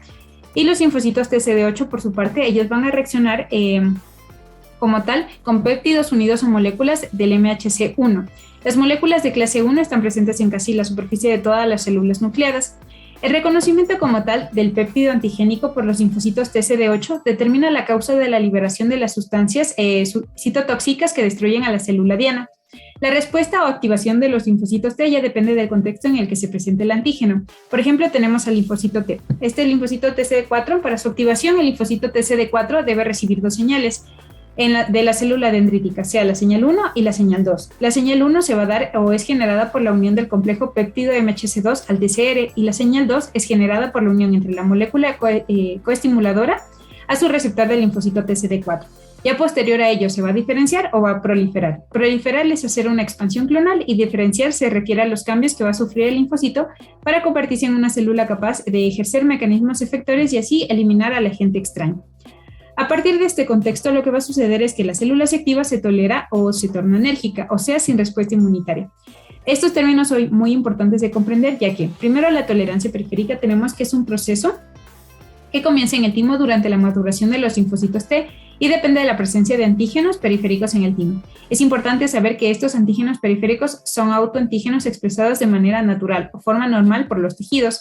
Y entra aquí otro término importante que es la energía. Como tal, los antígenos propios del organismo que no están asociados a una señal de peligro, pero que contienen proteínas que son procesadas y presentadas por las moléculas del MHC, van a dar la señal 1, pero no la señal 2. De tal manera que la importancia de esta energía clonal es que evita respuestas inmunes que no son deseables y que pueden generar alergias o enfermedades autoinmunes. Y por tanto, este sería un mecanismo de tolerancia periférica. Y también tenemos a la selección negativa, que aquí los linfocitos T en desarrollo reaccionan fuertemente con estas moléculas periféricas que van a ser eliminadas por el timo. Ya, tenemos en la evolución natural de los trastornos autoinmunitarios. Aquí tenemos como tal que se puede dividir en una serie de estadios que empiezan por la susceptibilidad genética como tal, siguen con el inicio de la autoinmunidad, continúa con una autoinmunidad activa que precede a las manifestaciones clínicas y finalmente van a desarrollar a la enfermedad. Tenemos a las asociaciones genéticas. Aquí en esta tabla hemos reducido los genes como tal que se van a afectar. Tenemos que, pese a la existencia de la agregación familiar en el síndrome poliendocrino autoinmune 2 y sus componentes, el patrón hereditario no va a ser simple. Probablemente la susceptibilidad dependa de varios locus genéticos que interaccionan con factores ambientales. Las enfermedades autoinmunitarias comparten factores de riesgo genéticos del tipo del HLA. Tenemos el gen A, relacionado con las moléculas del MHC de la clase 1, que sería MICA, representado aquí en la tabla, en el segundo lugar, aquí. En el segundo puesto, perdón. El gen de la tirosina fosfatasa linfoide, que sería representado por PTPN22. El antígeno 4, como tal, asociado a los linfocitos T citotóxicos, que sería el CTLA4, y tenemos aire y FOXP3. Además, la susceptibilidad como tal genética frente a ciertas enfermedades autoinmunitarias se ha ligado a polimorfismos organoespecíficos. Así, los polimorfismos de número variable de repeticiones en tándem corriente arriba del gen de la insulina se ha asociado al riesgo de diabetes como tal de la tipo 1.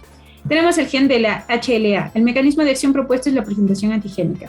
Tenemos aquí que la genotificación molecular del HLA ha revelado muchos subtipos de los alelos más viejos y hoy se otorga un número de identificación diferente a la secuencia genética singular que codificaba para cada cadena polimórfica de las células de histocompatibilidad. Aquí se va a destacar esta molécula como tal, la DQ, ¿ya? Que es la molécula de histocompatibilidad más estrechamente ligada a la autoinmunidad endocrina. Se asigna un número por cada secuencia, ya sea la alfa o la beta. El genotipo de la HLA de máximo riesgo para la diabetes tipo 1, por ejemplo, será la DR, DQ2, DR4, DQ8, para la asociada a la diabetes de tipo 1. La importancia como tal de este genotipo de la HLA en la génesis de la diabetes de tipo 1 la subraya la observación de que los niños que van a heredar este DR3 DQ2 como tal, o el DR4 de Q8, que un hermano con diabetes de tipo 1 corre un mayor riesgo superior al 75% de experimentar autoinmunidad antes de los 12 años y un riesgo superior del 50% de sufrir una diabetes antes de esa edad. Y finalmente tenemos también, por ejemplo, el alotipo DR3 de Q2. De aquí, en cambio, se va a asociar a la celiaquía como tal. Ahora tenemos el gen MICA, que produce una proteína expresada en el timo y en los linfocitos TCD8, los que son vírgenes.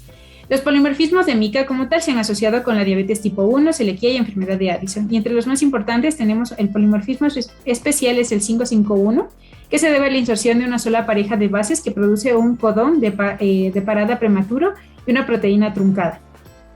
Ahora tenemos el gen de la PTPN22, que básicamente codifica la proteína de la tirosina fosfatasa linfoide, que tenemos que la LYP como tal, por medio de interacciones con sinasas reguladoras como la CSK, actúa inhibiendo al parecer la cascada de señalización que sigue al receptor del linfocito T, por lo cual el polimorfismo específico que se asocia a la sustitución de la arginina por triptófano en la posición 620 bloquea la interacción de la LYP con la CSK.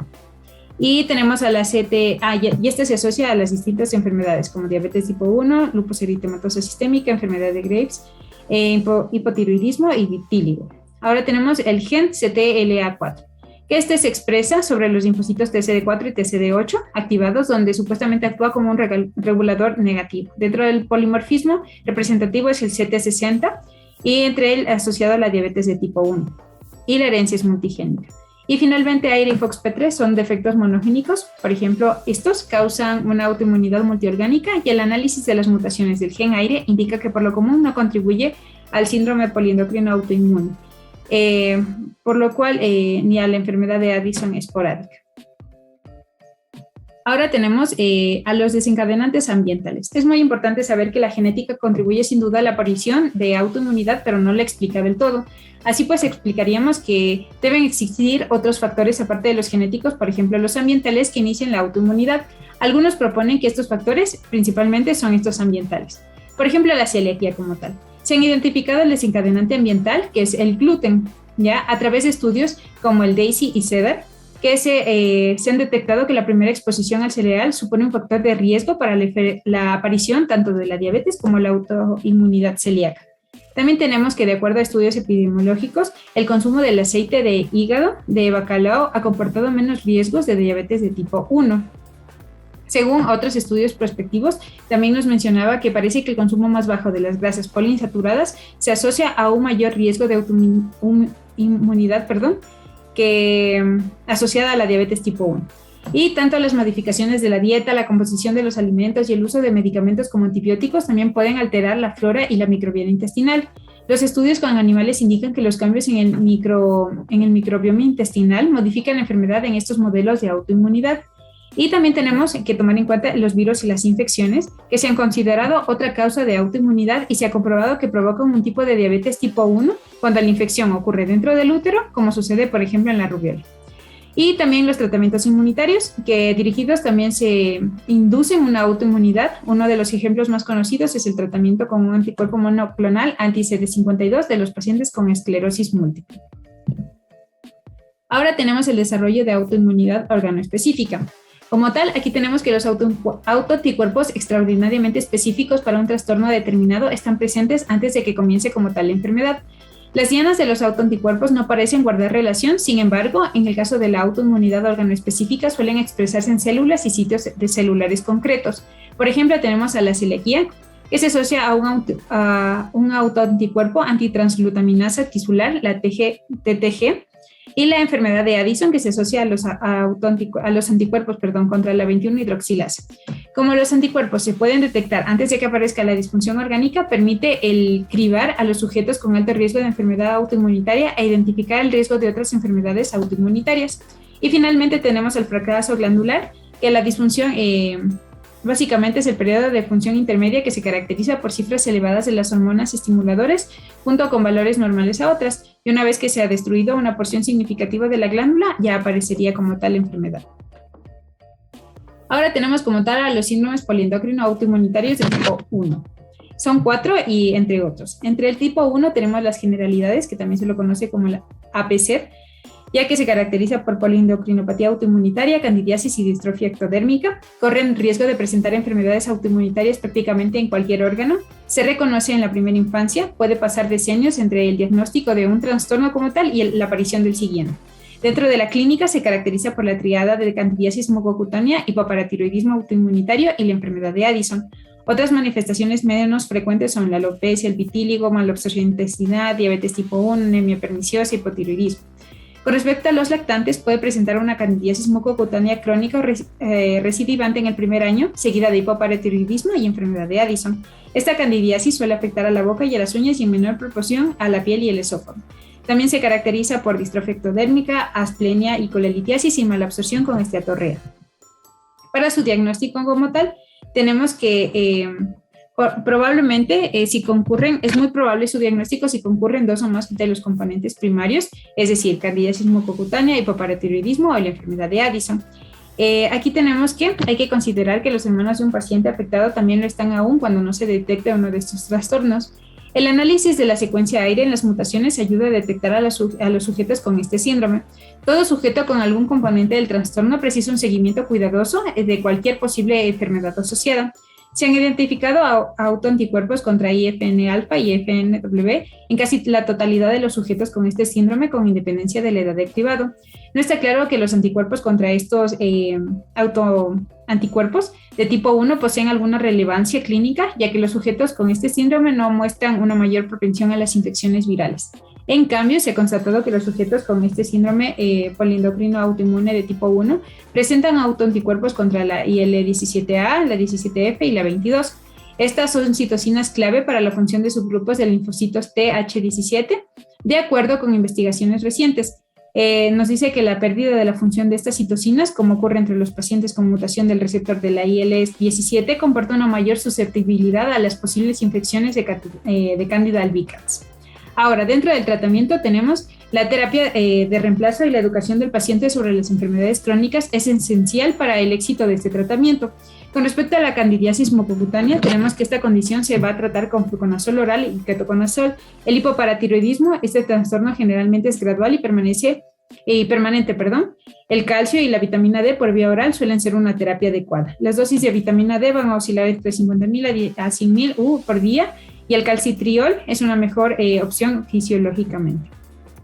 Tenemos también que para la insuficiencia suprarrenal, la enfermedad de Addison, la dosis de glucocorticoides se cambia según los síntomas del paciente, controle los electrolitos y los niveles de actividad de la renina plasmática para evaluar así la eficacia del tratamiento con fludrocortisona. En casos de enfermedad intercurrente, aumenta la dosis de la hidrocortisona. Para la tiroiditis de Hashimoto, en estados como el embarazo y las personas sanas o más jóvenes requieren de dosis de mantenimiento aproximadamente de 75 a 125 gramos por decilitro, y el requerimiento de la hormona tiroide aumenta durante el embarazo en aproximadamente el 30% de las dosis de reemplazo previa al embarazo. Con respecto a la diabetes mellitus de tipo 1, de por vida con insulina exógena, y la anemia perniciosa, el reemplazo con cianocobalamina es el objetivo de la terapia. Aquí es importante mencionar que con respecto al ejercicio y la dieta del paciente, tenemos que el reemplazo de las vitaminas y los minerales ocasionalmente es necesario para complementar en sí el reemplazo hormonal. Una dieta en sal es beneficiosa para pacientes con insuficiencia suprarrenal. Si el paciente es diabético y tiene bajo peso, instituye una dieta también para diabéticos de 2.000 calorías como mínimo. Y si el paciente tiene sobrepeso, hay que instituir una dieta para diabéticos de 1.800 calorías, preferiblemente con bajo contenido de sal, colesterol y grasas saturadas. Si la enfermedad de Addison está presente, hay que instituir una dieta alta en sodio y baja en potasio hasta que los electrolitos se controlen con la terapia de los mineralocorticoides. Y si el paciente tiene enfermedad celíaca, la dieta debe ser libre de gluten. La actividad física como tal, como se tolere, también sería muy recomendable. Ahora, el síndrome de autoinmunidad de tipo 2. Tenemos que es más frecuente que la 1, afecta más a las mujeres que a los hombres, se inicia a menudo en la vida adulta y muestra una agregación familiar. La probabilidad de autoinmunidad en los familiares de los pacientes con este síndrome tipo 2 también aumenta, y cuando se ha documentado el síndrome en una familia hay que advertir a los familiares de los signos y síntomas precoces de los componentes principales. Aquí la aparición de 2 o más de los trastornos es la insuficiencia suprarrenal primaria, la enfermedad de Graves, la tiroiditis autoinmunitaria, la diabetes tipo 1, el hipogonadismo primario, la miastenia grave y la celiaquía. En menor proporción tenemos el vitiligo, alopecia, xerositis y la anemia perniciosa también se dan con una mayor frecuencia. En un estudio sobre en familias con este síndrome de tipo 2 y enfermedad de Addison, hasta el 15% de los familiares presentaban autoanticuerpos contra la 21-hidroxilasa, autoanticuerpos anti-islotes o autoanticuerpos anti-TTG. Si hay algún síntoma o signo o si se observan autoanticuerpos frente a la 21-hidroxilasa, se efectuarán análisis anuales de ACTH basal y tras la prueba de estimulación con cosintropina. Dentro del diagnóstico, exige un conocimiento del riesgo de otras enfermedades autoinmunes. La anamnesis debe ser meticulosa y la exploración física permite reconocer los signos y síntomas de un trastorno autoinmunitario adicional. Dentro de los estudios de laboratorio serían las pruebas provocativas y supresoras con frecuencia, son muy necesarias, y entre los pacientes con diabetes tipo 1, la autoinmunidad tiroide y la enfermedad celíaca coexisten con suficiente frecuencia para justificar al cribado. Ahora, continuando con el diagnóstico, tenemos que el panel de detección incluye autoanticuerpos contra los siguientes: la tiroides peroxidasa, TPO. Los anticuerpos pueden estar presentes sin la progresión a enfermedad manifiesta. Si son positivos en un paciente con hipotiroidismo, son diagnósticos de tiroiditis de Hashimoto. Las inmunoglobulinas estimulantes de la tiroides en pacientes con signos de hipertiroidismo son diagnósticos de la enfermedad de Graves. Y la evaluación de la función del órgano terminal es necesaria para confirmar el diagnóstico en pacientes con autoanticuerpos positivos y son las mismas que las citadas en el síndrome tipo 1. Y el tratamiento, con la excepción de la enfermedad celíaca y la enfermedad de Graves, la base del tratamiento es principal de la terapia de reemplazo hormonal. En la enfermedad de Graves, los medicamentos antitiroideos suelen ser la primera línea de tratamiento en pacientes mayores a 60 años o en aquellos con enfermedad cardíaca subyacente. Cuando se ha logrado el eutiroidismo, ya se administra yodo radiactivo. Y los pacientes con síndrome autoinmune poliglandular tipo 2 pueden participar en todas sus actividades regulares. Ahora el tipo 3, síndrome poliendocrino autoinmunitario tipo 3, las generalidades son que no tiene compromiso adrenocortical, es el más común en la población pediátrica, corresponde a la asociación entre enfermedades autoinmune tiroidea y otra enfermedad autoinmune donde se encuentra la enfermedad de Addison, y las enfermedades autoinmunes que con mayor frecuencia se agrupan son la tiroiditis autoinmune, son la diabetes mellitus inmunomediada y la enfermedad celíaca. En la clínica tenemos que se va a dar sobre todo en los adultos, en mujeres de edad media, y su herencia va a ser autosómica dominante y será poligénico. La etiopatogenia tenemos que está dado tanto por una respuesta celular y humoral como también por la mutación del antígeno leucocitario humano. La mutación de este antígeno hará que se produzca la infiltración linfocítica en la glándula tiroides.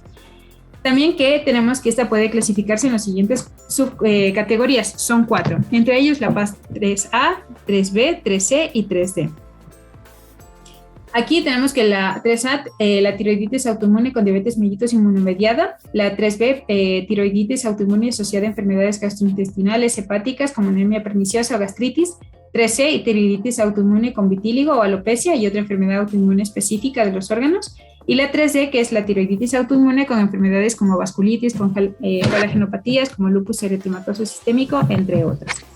Tenemos también que la clínica, añadido a esto, la respuesta celular se ha visto en estudios in vitro que los linfocitos sufrirán una transformación blastoide y significa que se van a volver unas células inmaduras y van a producir un factor inhibidor de la migración de los linfocitos, cuando estas son estimuladas con autoantígenos de la tiroglobulina.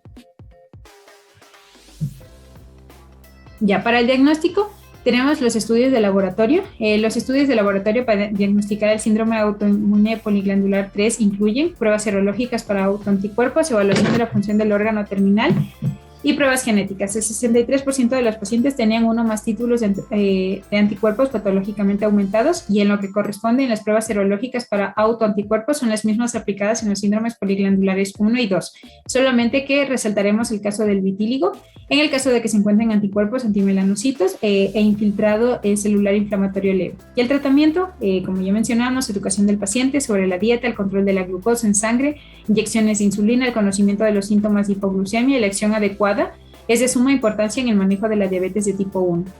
Se debe enfatizar también la necesidad de un monitoreo continuo y ajuste de la terapia en la tiroiditis autoinmune, terapia de tiroxina de por vida y diabetes inmunomediada, terapia de reemplazo de por vida con inyecciones de insulina exógenas. Y el tratamiento, además a ello, la anemia perniciosa, terapia de reemplazo de por vida con hidroxocobalamina parenteral. Dentro de las 48 a 72 horas de la primera inyección, los niveles de potasio en suero disminuyen precipitadamente debido a la rápida generación de los glóbulos rojos. El vitíligo, asesoramiento psicológico, y alopecia, el tratamiento de la alopecia areata depende de la edad del paciente o la gravedad de la afección. De tipo 4, como generalidad, tenemos que este tipo es mucho más raro que los anteriores. En sí es la asociación de 2 o más enfermedades autoinmunes organoespecíficas y no incluidas dentro de la categoría del 1, 2 y 3. Esto puede incluir la asociación de insuficiencia suprarrenal con los componentes menores de la enfermedad autoinmunitaria como el hipogonadismo, vitíligo, alopecia, hepatitis inmunitaria, gastritis atrófica y anemia perniciosa, entre otros. Para el diagnóstico y tratamiento tenemos que a los pacientes con este síndrome de tipo 4 se les deben de determinar anticuerpos antitiroideos, anticuerpo contra islotes pancreáticos y contra la decarboxilasa de ácido glutámico, ya que la detección de alguno de estos permitiría diferenciar si es un falso o un tipo 2 latente, un falso 4 o un tipo 2 latente. En forma similar a los tipo 1 y 2, la atrofia de la glándula suprarrenal se haría evidente por medio de estudios de imagen, generalmente resonancia magnética. Y el tratamiento sería terapia de reemplazo hormonal y la educación del paciente. Y finalmente tenemos los otros síndromes que son menos comunes, entre ellos la enfermedad de IRATA, el IPEX o deficiencia de la CD25, síndromes de linfoproliferativos autoinmunitarios de tipo 5, la enfermedad autoinmunitaria 1 de inicio de la infancia, el síndrome de Kearns-Sayre, POEMS, tumores tímicos, la resistencia a la insulina de tipo B y el síndrome de Wolfram. Entre ellos tenemos las características clínicas del primero IRATA, la hipoglucemia, la deficiencia de CD25, la diabetes de tipo 1, enteropatía, los síndromes linfoproliferativos autoinmunitarios, la tiroiditis autoinmunitaria, citopenias autoinmunitarias, hipogamaglobulinemia. La enfermedad autoinmunitaria 1 de inicio de la infancia sería su característica clínica, son las citopenias autoinmunitarias, la tiroiditis autoinmunitaria, la diabetes de tipo 1 y la baja estatura. Y entre otros de los más conocidos, el síndrome de Wolfram, tenemos la característica clínica que son la diabetes insípida, diabetes no autoinmunitaria, atrofia óptica bilateral y la hipoacusia neurosensorial.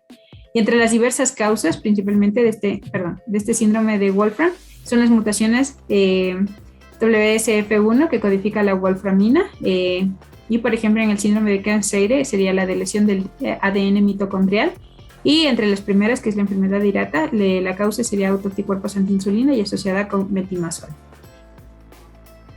Finalmente esto fue todo por nuestra exposición, muchas gracias por su atención.